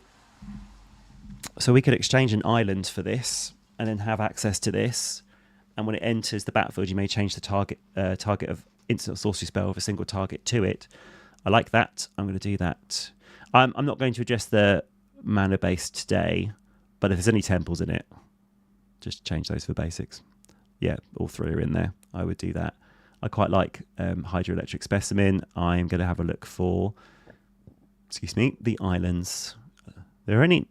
Oh, there's no basic islands in here. Is there not many blue cards in this deck? Oh no. Right, let's do it. Let's take out these temples and put in some plain islands. Nope. Oh, thriving lands as well. I'm not a fan. Especially in a deck where you need to have so much mana, so much untapped mana to be able to do what this deck wants to do. Because without the commander, it's kind of a hodgepodge. So, I mean, if part of this stream is about a review, Peace Offering is doing something much more interesting. And I think this deck is, again, I think it's the commander. I think the commander's got legs. Well, obviously, it's got legs. We'll put in islands. We'll put in 2. Because we've already got the MDFC over there. Can't spell island.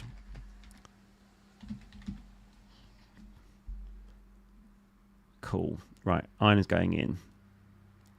Yeah, this mana base needs a sorting out.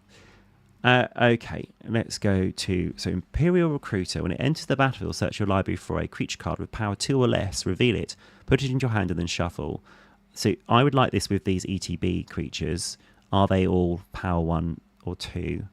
That one isn't, that one isn't, that one is. And then we've got draw spells. I mean, is there a creature that we desperately want to find that's maybe Delny if we keep Delny? Well, maybe Tetsuko if we want to turn all those creatures sideways. Again, don't think that's the play. No. Okay, that's a no.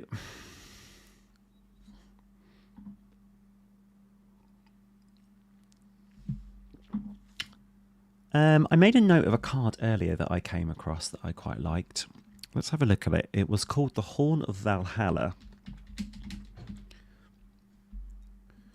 So, Horn of Valhalla, you have an adventure part to it, which creates X 1/1 white soldier creature tokens. Again, it's another X and 2, which I quite like for this deck.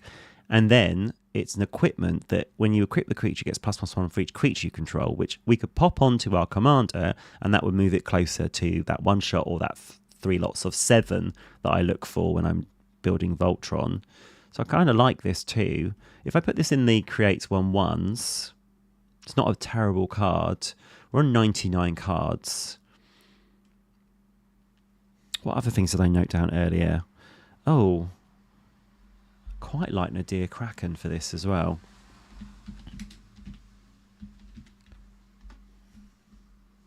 So Nadir Kraken, whenever you draw a card, you may pay 1. And if you do, you put a +1/+1 counter on Nadir. Sorry, I'll finish reading the card before I completely rag it. If you do, put a +1/+1 counter on Nadir Kraken and create a 1/1 blue tentacle creature token. So in a way, this is a cheaper way of doing Offspring with the Nadir Kraken, except you're not making a token copy of the Nadir Kraken, but you are making 1/1s. What was our draw like? So we don't have repeated draw, do we? Is there a card when creatures come into play you draw cards? Oh, it's I should know this. Hold on. We will go back to that thought in a second. I just want to have a look through these creatures that enter and have power 1, and then we'll have a look at maybe some repeated draw before considering keeping the Nadir Kraken in, because I think it's not a terrible choice. When Spawnbroker comes into play, you may exchange control of target creature you control and target creature with power less than or equal to the creature's power and opponent controls. I'm going to read that again. When Spawnbroker comes into play, you may exchange control of target creature you control and target creature with power less than or equal to that creature's power and opponent controls. Nope. Nope, nope, nope. Wingspan Mentor. Enter the battlefield, put a flying counter on target non-human creature you control. Nope. Evoke, that's interesting. Evoke works with this, doesn't it? If you evoke something, you can pay the 2, and then you would get... Does it work with this? Evoke is an alternative casting cost for it. So yes, you could pay 2 alongside the evoke cost, and then you would get a copy of the creature, and you'd also get a copy... You'd get the evoke ability as well, so you'd be getting 2 ETBs. That's pretty cool. That's a cool avenue to move down. And it's removal for just enchantments. Do we have anything like that in here? Does rapid hybridization destroy... Is it just creatures? It is creatures. We don't have anything like that in here. Got deputy detention. I'm quite up for that. Oh, Skyclave does it. Interesting. Don't know where I'm going to make room for it, though. Maybe take out the Aetherize. No, because that's returning all attacking creatures to their hands, and I've been ruined by that before. Is there anything I could cut for this card? We don't know if we're having Nadir, so I'm going to put it into the maybe board.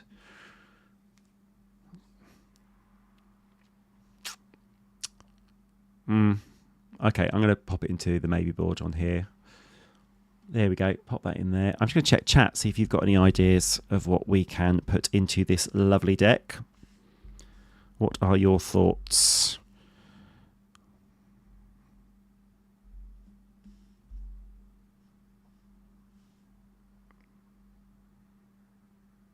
Mole Drifter. Hey. Oh, nesting Dovehawk. Excellent idea. Yes, I think that's a really good idea. And what about that new Ocelot card? Very expensive, isn't it?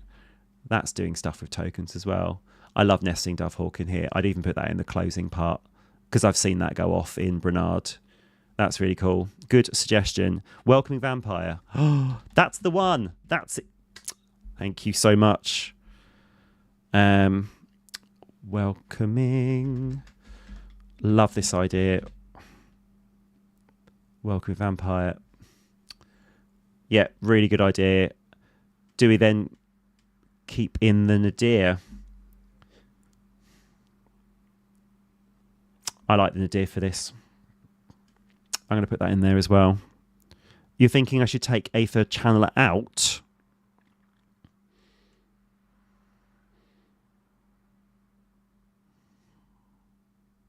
Love Mole Drifter, obviously. Great shout. So, yeah, with that evoke conversation, I think that's a really good idea. Cool. Good. I think we're actually starting to beef up the draw and velocity side of things. We are on 103 cards, so we'll need to make some cuts from this. I'm just wondering if this doubling and tripling tokens thing is the play. It usually is. I want to keep looking through these cards here.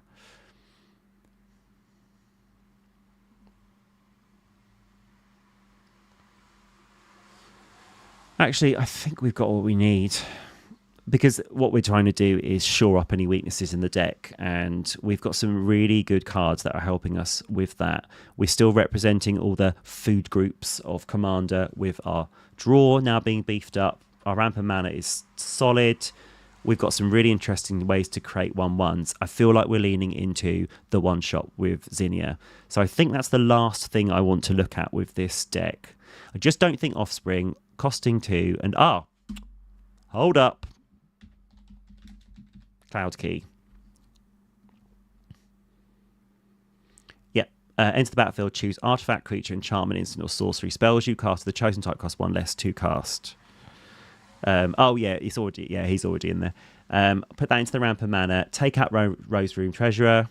Just, I had some misgivings about that one. I just don't think it's particularly efficient at that mana value. So I'm going to pop that into the maybe board over here because I think Cloud Key is great.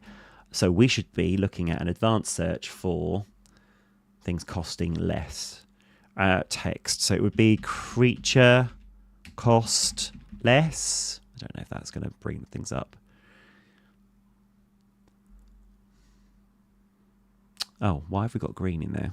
Right. White, blue, red. Creature cost less. Let's see if that's good text for searching up things. That's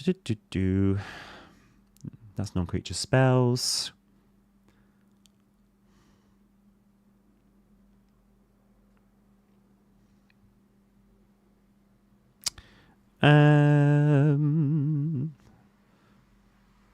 Black creatures cost 1 less to cast. That's not helpful for us.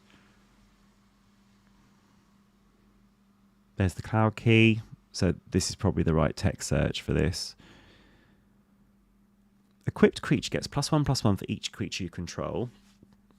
Oh, hold on. Oh, right. Come on. Silly me. There is this thing with these precons where they've put a card in each of them which belongs in the other precon, which is very naughty, Wizards. So know what you're up to. Well done. Sword of the Squeak is a great card for this deck.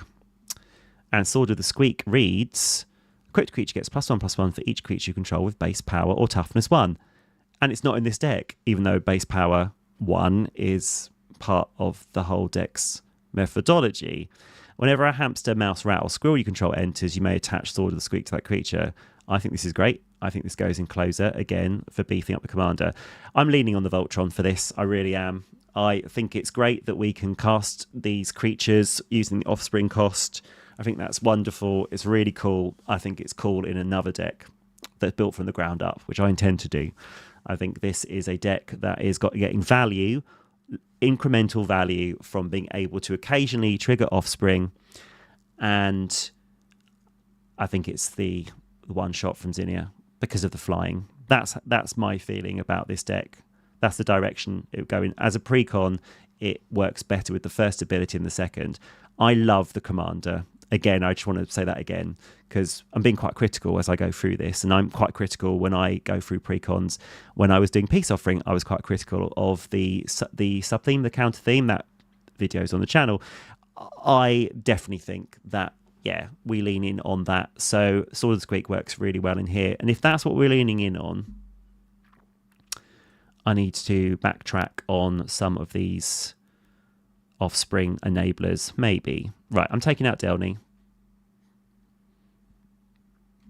Nope, Delny's out. 103 cards. I want to take some of these cards out to get us to a good 100. Let's look at the things that I've overrepresented. Rampant Mana I'm not touching. It's a Jeskai deck. It needs all the help it can get. The draw and velocity, I'm comfortable with that. Removal, we've got 12. I don't think we need 12 here, especially ones that might take out all of our cards. Not our cards, all of our tokens. Oh, what's that one that returns tokens or non-tokens? Perplexing Text. I like that for this.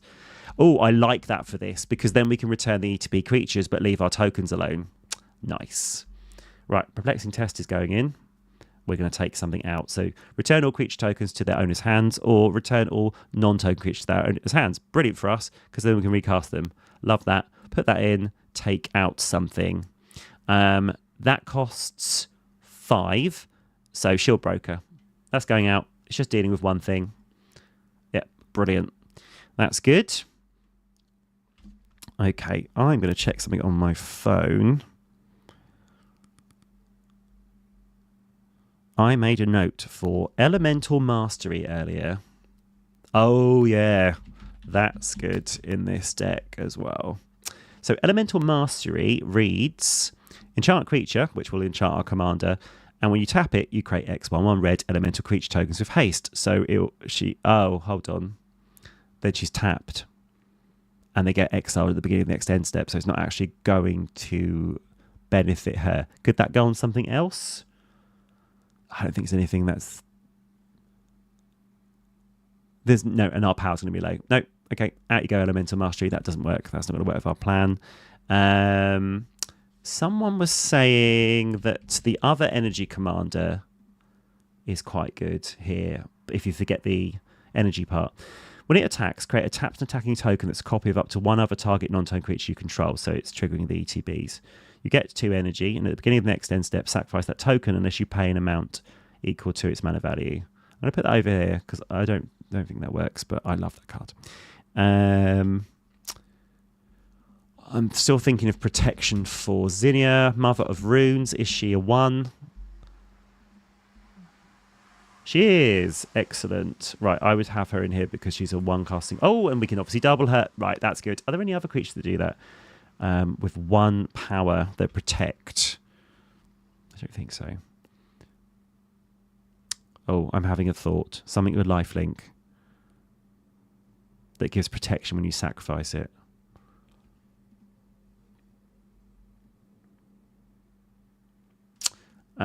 Let's see if I can find it. Unless someone can get there before me. It's an element. It's a enchantment creature, and it's power 1. I'm going to find it. So text protection. Oh. And sacrifice. And it is white. There it is. Alseed of Life's Bounty. It's a life linker. Sacrifice it, target creature enchantment you control gains protection from the colour of your choice. I'm going to pop that into the protection part because I think we need to look after our commander. Pop that into protection down here. And we can double up on that, which is great. Love that. Cool. Right. Okay, so we've got 5 of those. We don't want to overdo it. Brilliant. I think what we need to do now is have a look at the 5 cards we're now going to take out. And I am actually going to delete the cards that weren't from the precon so we can work out how many we took out. It was 14 from the Peace Offering deck. So I'm interested to see how many I took out of here. This wasn't in there, Circuit Mender. So far I've taken out 10. So it'll be 15. Okay, let's have a think. What's coming out?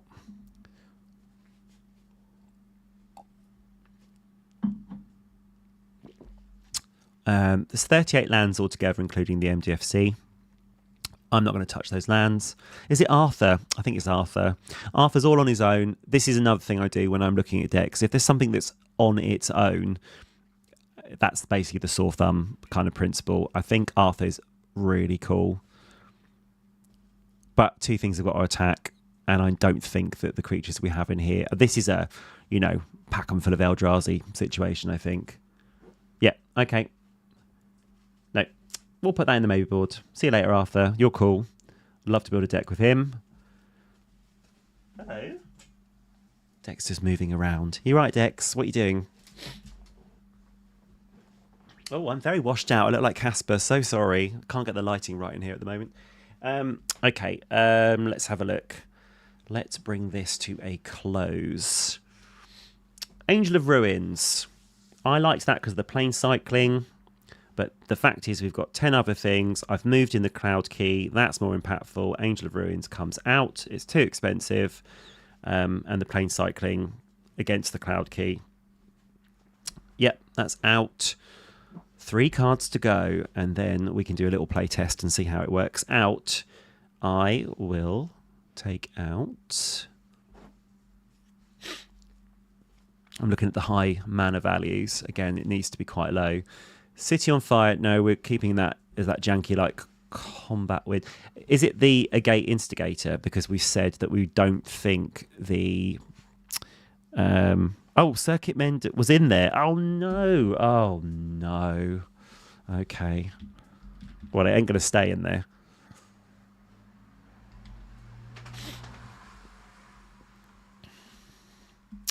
Right.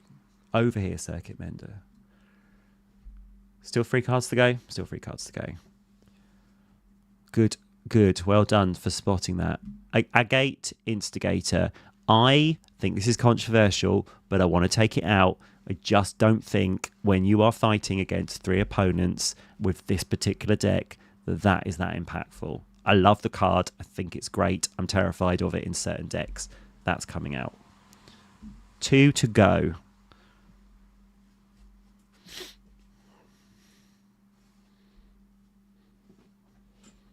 Why do I always gravitate towards the Planeswalkers as the things to chop? I suppose we're going to have mini blockers because of Offspring, so we can protect her. Are we, though? Oh, hello. Hi, welcome. Look, everyone. Ben has returned, and he's returned for his Gilded Goose. He thought I might be asleep, and he'd just come in and steal it. Hi, I'm quite close to being finished here. 2 cards to take out and then a little play test.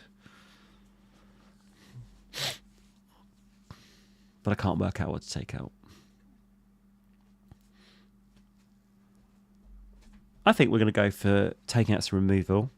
I think we're going to take out Stolen by the Fae, just because it's really dependent on our opponent, and I like cards that don't depend on too much what our opponent's doing. This is returning a target creature with mana value X to its owner's hand.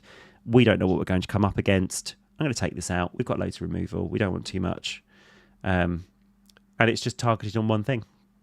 So that's out. 1 thing to go. Do I take out the land? The classic Commander thing of taking out a land. No, we can't do that. This is Jeskai. It needs all the lands. Especially in this land base. I'll look at that another time. I don't want to touch the draw. Oh, any thoughts? What could it be? You know what? Do you know what? I'm taking out Sun Titan. I don't want to see it in a precon anymore. No, I can't do that. It's too... Okay. 3 or less mana value when it enters or attacks. I'm not expecting to pay the offspring cost for it. Right, it's coming out. We've got other ways to recur. Sorry, Sun Titan, you're out. There we go, everybody. That is my suggestion for upgrade for this deck. Shall we give it a playtest? Let's do it. An error occurred. Do not tell me you haven't saved the deck. Okay, that's fine. Architect sometimes just decides it doesn't want to save decks. Let's try again. Playtester. There we go. Would we keep this hand? No, absolutely not. I can't see any ramp in this hand. This hand is not good either. Okay, so the Path to Exile's in there. I've kept it in. Oh. Well, we could camp out on Aetherize. We've got 5 lands. I don't like it, but I don't want a mulligan. Right, we're going to keep it. Okay, let's see. Let's change the size of these cards. Okay, draw a card. Sword of the Squeak. Okay, let's lay down our planes so we can defend ourselves with Path to Exile. And then... Oh, this is rough. Okay, we'll play this and we'll play Sword of the Squeak. Spirited Companion. There you are. I'm going to cast the Spirited Companion, so I'm going to play the Sulphur Falls, which will come into play tapped, play the Spirited Companion, and draw a card. It's another thing about Zinnia. She's got me on the field, hasn't she, for the Offspring to happen. Oh, of course she does. Okay, we untap for turn 4. So this is where we could potentially have ourselves an Aetherize if we need to. We're going for the Farewell Stone. And then we're going to untap. We're going to have to cast our commander at some point. But let's get Selfless Spirit out first so that we've got something to defend ourselves with. And we're not doing anything with our mana, so we're going to pop a Sword of the Squeak onto a Spirited Companion. That is not impactful play at all. Gets +1/+1 for each creature you control with base power toughness 1, which is itself eek. Draw a card. Planes. So, yeah, we're just camping at the moment. Here's Zinnia. Gross. Draw a card.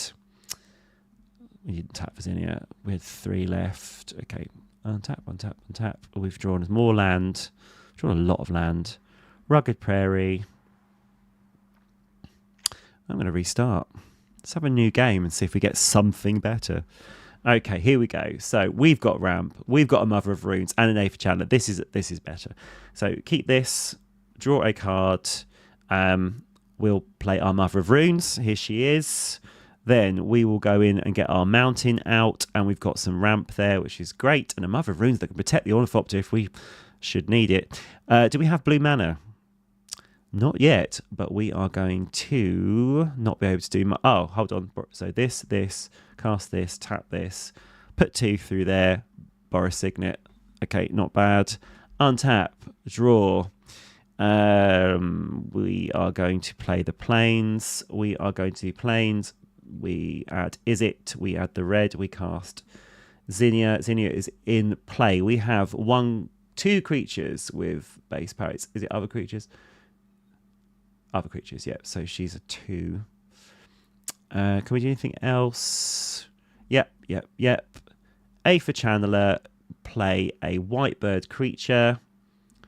Good. There's another 1/1 coming into play. Untap, draw a card. We'll play the mountain. We want the Junk Winder out as quickly as possible, but we don't have access to... Oh, yes, we do. Blue... Put 2 through there. It's 1, 2, 3, 4, 5, 6, 7. But that tap for that. So that's Junk Winder mana, which is good. Untap, draw. Path Entry comes into play tapped. We've got City on Fire here, which I like to see that. So, Zinnia. 1 second. I need to just look at the card notes again. So it's what X is number of other creatures you control with base power 1. Okay, great. So at the moment, that is 1, 2, just 2. So this is a 3. We want to get that higher. Can we do City on Fire? We've got 1, 2, 3, but we've got the red. Tap that. 2 through there. We need 4 more. 2, 3, 4. City on Fire. So if a source you control would deal damage to a opponent or player, it does triple that damage instead. I've kept this untapped so that I can protect Zinnia, and I can cast the Arcane Signet as well. Untap, draw a card. We've got Rowdy Research, 1 less to cast for each creature that attacked this turn. Well, we've got some flyers, so we could technically attack with those flyers. I just want to get Zinnia up to 7 so that we can one-shot someone. That would be pretty cool, but we do need to draw some cards. Obviously, we don't know. Oh, we've got this, so... But we haven't got any creatures that we're casting for the offspring. That is a shame. We're just going to hard cast this for 6 and a blue. Let's say we can attack with our flyers, which would reduce this by...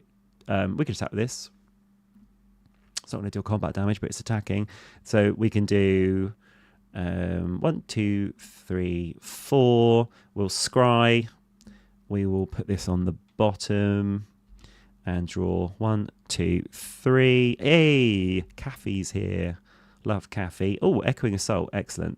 That's good. We can't cast her at the moment. Or can we? 2. Oh, I think we can. This will add the white and the red. And this will add the blue and the one other for Caffey. She'll come into play. We will create a servo 1/1 token. Right, I like how this feels. We're doing stuff. We've been doing stuff since we started. The ramp's been good. We've got the 1/1s coming into play. We've got some protection for our commander.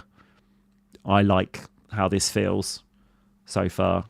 I'm going to do a couple more turns. I want to see if we can get Zinnia. It's been a long stream. Zinnia up to 7. So we're going to untap. We're going to draw our next card. Abiding the Thassa. Nice. Like, how many 1/1s have we got at the moment? We have got that are additional to Zinnia. 1, 2, 3. So we probably want to populate the servo and the bird tokens. I can't remember. I think populate is just choose... Hold on 1 second. I'm having a brain fart. Oh, I can't remember. Is populate all of the tokens or is it just 1? 1 second. How embarrassing. It's been a long, exciting day receiving lovely things from Wizards of the Coast. Populate MTG. Yeah, it's just 1, isn't it? Okay, because it'd be way overpowered otherwise. Okay, so I think we will populate though. So we're going to go 1, 2, populate the flyer, which means Zinnia has now got +4. So if it dealt combat damage, it was deal 15 damage. I haven't got a creature that I can cast so that I can then get myself an offspring token, and that has happened quite a lot. So have we not got enough creatures? Not sure.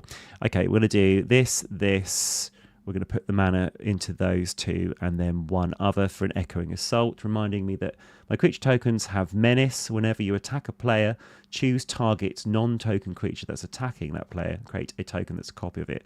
So this would push this up to 6. That's good. I like that. That's really good. So again, we are getting close to a one-shot territory. Let's do one more turn and see. Oh, we created a token, so we would have tapped something down with Junk Winder. That's good too. Okay, let's just see what we draw. It's a land. That felt good. I felt like I was doing things there. Are any of these cards new cards that we put in? Yeah, we've got the protection card here, and the City on Fire was, and Cathay is working really well. I'm going to do one more. Actually, before I do that, let's go back to the deck and just check how many creatures are in the deck, because I felt like we weren't seeing a lot of them. Group by type.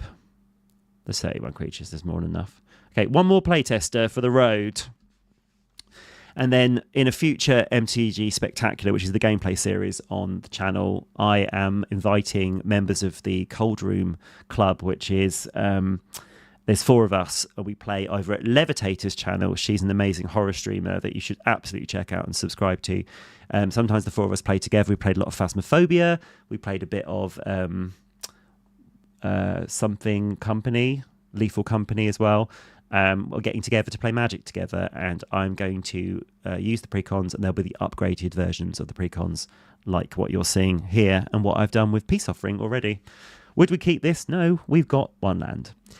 Let's have a look here. We've got a turn 2, we've got a turn 3, but we've only got 2 lands.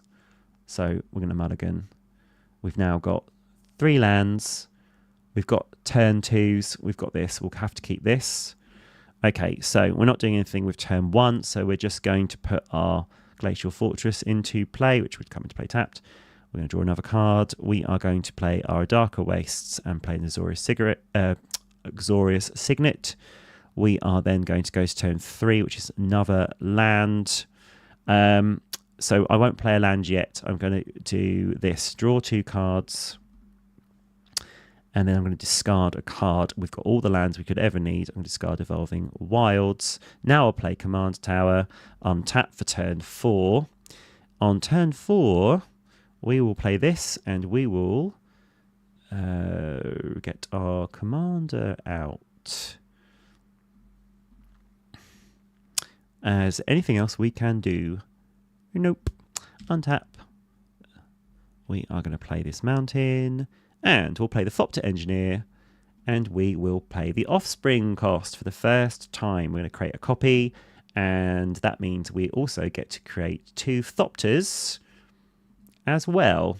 That's cool.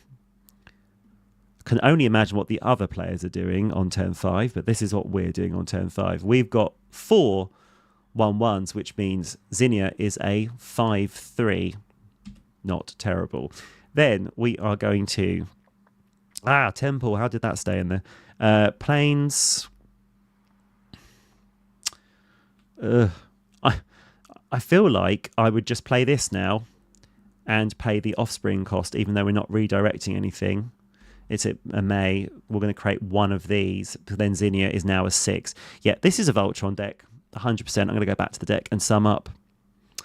Okay, so this is a Voltron deck as far as I'm concerned. The Offspring cost is 2 mana intensive. There might be some more cards like Cloud Key that we could put into this deck to offset that. And we could create the deck from the ground up in order to mitigate that cost. So I'm quite keen to do that. I think this would be a really good Offspring deck if we could change more cards out, because this is an upgrade for a precon. We can't really take out all the cards.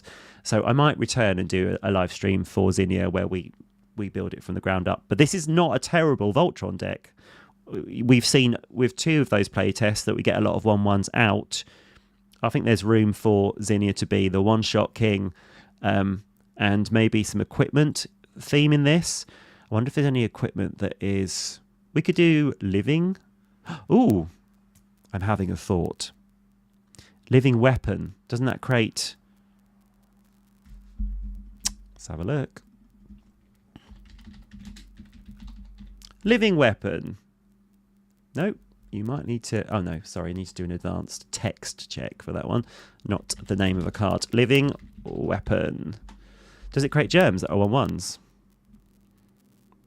No, they're 0/0s. Oh, no.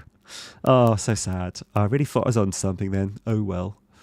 Okay, so sum up. I love the design of Zinnia. I think it's great. I've lived in a world where I've fought against Volo, who just has to cast a creature and it creates a copy, and token decks that create copies regularly. And I feel like Zinnia could be incredible, but I feel she needs a complete overhaul.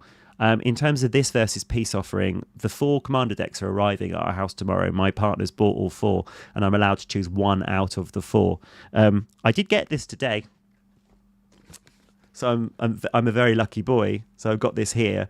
But if I didn't already have Zinnia, I would definitely go for Mrs. Bumbleflower. She's way more interesting. But Zinnia is a really good design. So whoever designed Zinnia, well done. And there's some amazing cards in here. Murmuration is a great card and hilarious. I love the Storm connection. That's really cool. In fact, a lot of the cards that have been designed for these precons really show up some of the older designs. They're really good. So I'm really impressed by those.